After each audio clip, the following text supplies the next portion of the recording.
This is the BarLive podcast, and on today's episode, I have Krista, General Manager at Tavern. Krista, Hello. Thank you so much for coming on the podcast. Of course. Yeah. Happy to be here today. Really excited to get this started. And I just want to first talk about what to expect when you come to Tavern. Okay, well, I think one of the biggest things that you can expect when you come to Tavern is a party. We definitely know how to throw a good party here. Something really fun about Tavern is that not only do we have guests that are customers, but we also have a huge following of other bartenders and bar staff from the community. So a lot of times when you come in here, you're going to see like your favorite bartender from another bar. Cool. So actually we're sitting at what we call the bar, and that's because it's the bartender's bar. Gotcha. And a lot of times our staff from Tavern, as well as a lot of our other locations, and then the industry as a whole comes here and they just let loose at the bar where the bartenders hang out. So that's really interesting. Gotcha. So this bar was just established for other bartenders to kind of come through. That's Yeah, maybe what I mean, it's turned into. Yeah, of course. That's kind of what it's morphed into over time. Yeah. Having two bars in our building, Yeah. the first one is for people who don't realize that there's a second bar. So Okay. you kind of go to the first watering hole that you Right. see, Right. try and fight for a drink when it's really busy, but then bartender's secret knows that there's always something lingering at the back bar. All So right. a lot of times they end up back here. That's cool. And Yeah. with all these bartenders coming, do you ever throw events for them? Or do you throw any other events for people coming through? Yeah, we do both. So we do focus really heavily on our industry crowd. Okay. We like to take care of our fellow industry workers. We all work really hard. We know what it's like to be in the trenches behind the bar when you're 3 Right. deep, 4 deep on a Friday night. Yeah. So Monday, Tuesday, Wednesday, that's our weekend. We always say that Mondays are usually like quoted as an industry night around town. Gotcha. We do try to take care of the industry as much as possible, honestly. We do throw a few different industry focused events a year regularly, and then there's always pop-ups that we do in between. So a few of our biggest industry events are probably like our 5th of July party or 4th of July. Okay. At the end of the weekend, we just throw an industry banger where we invite all of the other bars in town.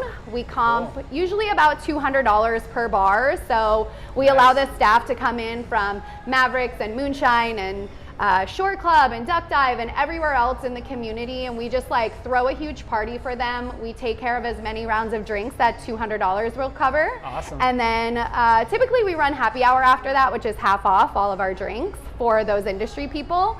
Nice. We open it to the public as well. We just don't provide those comp tabs for right. everybody. So I guess you know That's where an to find your industry favorite. exclusive. Gotcha. So you know where to find your favorite bartenders, I guess, when they're partying. That's awesome. Yeah. And so could you talk more about the events that you just have for the regulars coming in? Or... Yeah, of course. We always throw a great anniversary party. We love celebrating the fact that we're established for another year. In September, we just celebrated 24 years of business at Awesome. the beach. There's a few others around town that are Okay. close, if not right around where we're at as far as time spent in business. Sure. But there's plenty that are still only 2-3 years old, and they're doing great. But 24 years is a huge accomplishment. Yeah. So next year we're going to be in our quarter life crisis.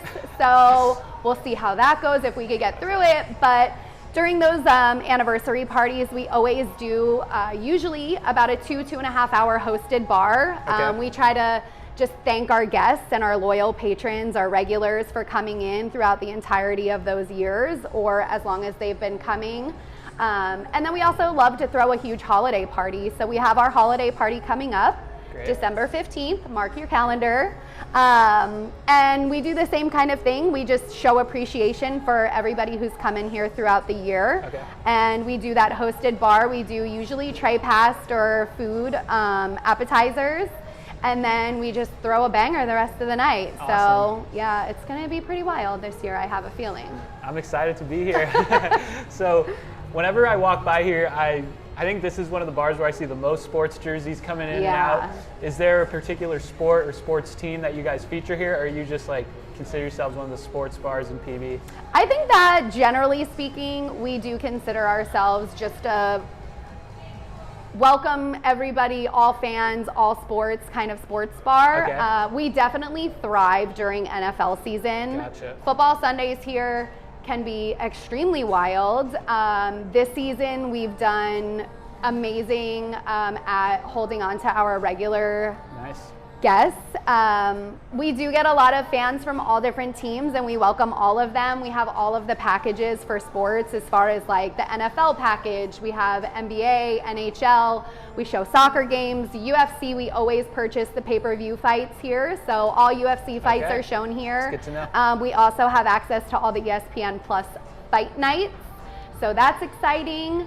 And we welcome everybody. I mean, if you're a Steelers fan and you're playing the Chargers, come on in. If you're a Patriots fan and you're playing the Jets, okay, you can come too. But Okay, cool. And word on the street is you got a private keg party here at Tavern, which I think could go great with a sports event. Can you talk more about that? yeah, of course. So we remodeled in 2013, and with that remodel, a big focus was on whiskeys, beer, and the introduction of food here at Tavern. Okay. So prior to 2013, Tavern actually didn't have a kitchen. Oh, wow. Our liquor license doesn't require us to sell food. However, our company, the Veront Group, saw great success with our sister bar, Barley Mash, downtown, Okay. and they wanted to pretty much run a similar concept here at Tavern and introduce food to PB via Tavern. So we put in the kitchen, and then with that, they also thought, okay, we want to be elevated, but we're still a bar. So instead of bottle service, we're going to focus on what we call keg service. Okay. So we have 6 private keg tap handles in Nice. which you can book in advance. We usually run about a 6-stall of beer through there, so you're not being overserved. We do require about 6 people to be at the table, and as long as you give us as much notice in advance, we can pretty much order any keg that a distributor puts into a That's 6-stall. awesome. So yeah, we've done a ton of those for NFL Sundays, bachelor parties. I think we've done a couple for like New Year's Eve instead of bottle service here, but we do also offer bottle service, but we're more of a beer and shot kind of bar, so that's what we do. Gotcha. So the food is pretty recent. Yeah. I'm sure that also helped stay open during COVID, because I know Yes. a lot of bars started Absolutely. offering the magic hot dog so they could be open. Can you talk about Ooh, the like magic how hot dog. yeah, how the reopening has gone and like the struggles you went through and how you made the comeback? Yeah, I mean, honestly, for us, the biggest struggle with COVID was just being closed. It was really difficult on our staff. It was really difficult on our management team, ownership. I mean, we were in such a gray area for so much of like, are we open? Are we allowed to be open? You have to serve food. And then forcing guests to serve food and like the protocols, it was difficult to navigate, but Right. also we are such a close-knit group of people in this establishment. Yeah. From our staff coming back at like the drop of a dime, they were just like ready to work. You know, that awesome. first closure, it was like, okay, it'll be 2 weeks. Right. And then we'll be back. It's fine. We'll take a little vacation. And then 3 weeks, 4 weeks, 5 weeks, 6 weeks pass, and people are like, okay, we're just itching to get back, to be social, and to do what we do. And so that was probably the most difficult part, was just like seeing the staff and knowing, like, we kept in touch as much as we could through the closure, but we were really fortunate, honestly, reopening. I think they told us on like a Thursday and we were open on Friday. Our distributors were great getting our product back in, and we just ran with what we had. I mean, we definitely didn't have everything that we were used to having as far as like food and beverage is concerned, but we had the staff and we had the demand, and we just did what we had to do to get open as soon as possible. I think we were like one of the first, if not the first bar to reopen on Nice. both closures. So it was a quick turnaround, but we dusted off the boots and we got right back into it. Yeah, I can definitely tell the demand is there. Like Yeah. you see people around. Yeah. And I'm sure with like crowded bar and big crazy games going on, UFC fights, there's got to be yeah. some crazy stories that come to mind. Is Oh, there yeah. any you're able to share for this podcast? Let me just reach into my black book here. No, a few fun things to know about Tavern, and I guess kind of stories is we're a fairly small venue Right. in comparison to some of like the big players in the industry. So, you know, you have the big nightclubs downtown, you have Omnia, and you had Stingeray back in the day, if I want to age myself. But then at the beach, you also have the huge venues like Mavericks up the street, Moonshine across the street. Yep. They have huge capacities, where our capacity is 388 people, so Okay. just under 400. And something that's really cool is like we move volume here. So in the early 2000s, actually, we were like the #1 Jaeger account. No like, way. On the West Coast, at least.